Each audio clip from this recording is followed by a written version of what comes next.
2018 में बीजेपी ने विधानसभा चुनाव के पहले अपना दृष्टि पत्र जारी किया था और दावा किया था कि 10 लाख रोजगार दिए जाएंगे, 10 लाख नौकरियां दी जाएंगी।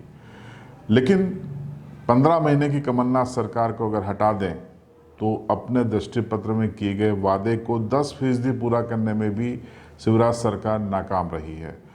यही वजह है कि छात्र अब सड़कों पर हैं और मुख्यमंत्री को लगभग हर 6 महीने में एक बयान देना पड़ रहा है कि इस साल 1 लाख सरकारी नौकरियों में भर्ती की जाएगी। देखिए रिपोर्ट।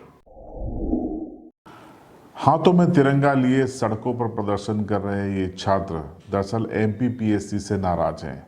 एमपीपीएससी ने बीते कई सालों से नौकरियां नहीं दी हैं।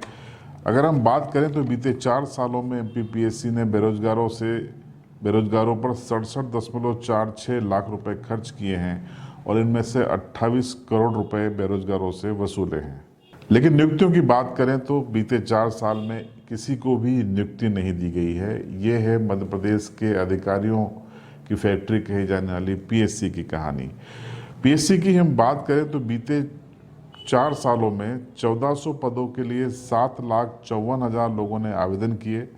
इस दौरान कुल 10 परीक्षाएं हुई, लेकिन 4 सालों में किसी को भी एमपीपीएससी नौकरी नहीं दे पाई।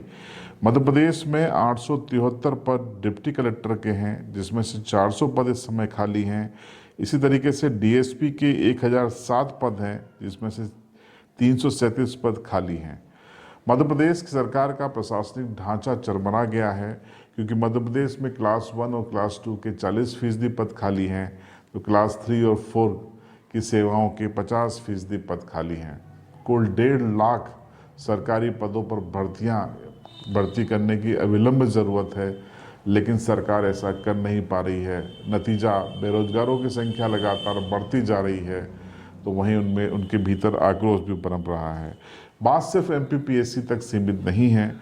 मध्य प्रदेश में कर्मचारी चयन आयोग ने बीते 10 सालों में 1046 करोड़ रुपए वसूले, यानी कि आवेदनों के जरिए बेरोजगारों से वसूले गए।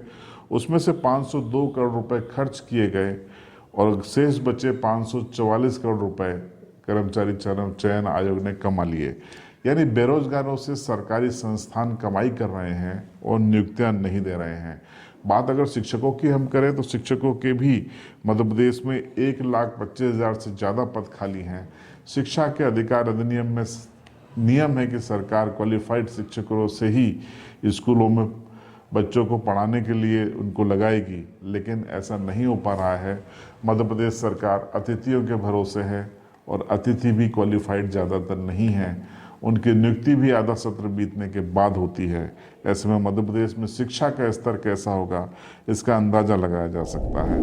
अगर हम आंकड़ों की बात करें तो पिछले साल 24,72,000 लोग मध्य प्रदेश में बेरोजगार के रूप में पंजीकृत थे, जो इस बार बढ़कर 30 लाख के पार हो गए हैं।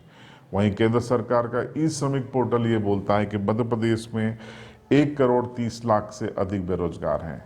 अगर ये आंकड़े मोदी सरकार के हैं, शिवराज सरकार के हैं, तो सरकार के जिम्मेदार क्या सोच रहे हैं कि मध्य प्रदेश में आखिर बेरोजगारी कैसे कम होगी।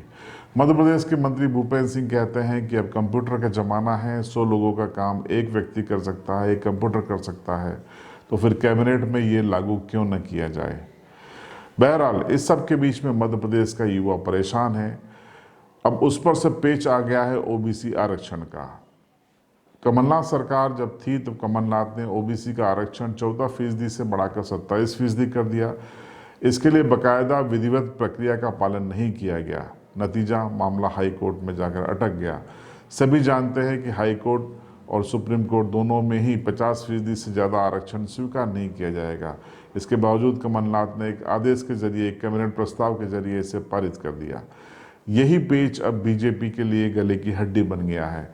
अब अगर 27% पर बीजेपी नहीं आती तो 53% आबादी वाला ओबीसी वर्ग उससे नाराज हो जाएगा। इसका हल दिखाई नहीं देता। नतीजा, बेरोजगार परेशान हो रहे हैं। बीते 4 सालों से मध्य प्रदेश पीएससी की कोई परीक्षा क्लियर नहीं हो पाई, चाहे पुलिस परीक्षा हो, चाहे पटवारी परीक्षा हो, चाहे शिक्षकों की परीक्षाएं हैं, समय पे पूरी नहीं हो पा रही हैं। नतीजा, युवाओं में आक्रोश पनप रहा है। वो अपने भविष्य को लेकर परेशान हैं, उनके परिजन परेशान हैं। सरकार अब स्वरोजगार की बातें करने लगी है, लेकिन हकीकत ये है कि स्वरोजगार की तमाम योजनाएं अब कागज़ों पर हैं, उसमें बजट नहीं है।